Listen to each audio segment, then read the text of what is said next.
Hi friends, welcome to bulls radar Srikanth YouTube channel. Friends, మరి సరికొత్త వీడియోతో మీ ముందుకు రావడం జరిగింది. సబ్ జూనియర్లో మొదటిసారిగా దిగుతున్నటువంటి బోరెడ్డి కేశవరెడ్డి గారు పెద్ద కొట్టాల గ్రామం, నంద్యాల మండలం, నంద్యాల జిల్లా. ఇక ధర్మవరం గ్రామం, దుర్గి మండలం, పల్నాడు జిల్లా. దాదాపుగా నేను ఒక 300 కిలోమీటర్ల దూరం నుంచి రావడం జరిగింది మీకు లైవ్ అందిద్దామని. మన ఛానల్ని కొత్తగా చూస్తుంటే సబ్స్క్రైబ్ అయితే చేసుకోండి అన్న. మరి ఒంగోలు జాతి గ్రూపుల్లో షేర్ చేయండి. ఫస్ట్ టైం అయితే దిగుతున్న ఈ పందెంలో ధర్మవరం సబ్ జూనియర్స్ విభాగంలో అయితే.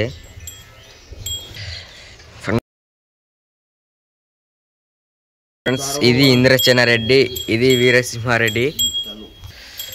ఈ మొదటి పందెంలో పాల్గొనుకుంటున్నటువంటి బోరెడ్డి కేశవరెడ్డి. ఫ్రెండ్స్, మరి ఇక ధర్మవరంలో సబ్ జూనియర్స్ విభాగంలో ఏ బహుమతి సాధిస్తాయో చూద్దాం. మన ఛానల్ నుంచి అయితే లైవ్ ఉంటుంది.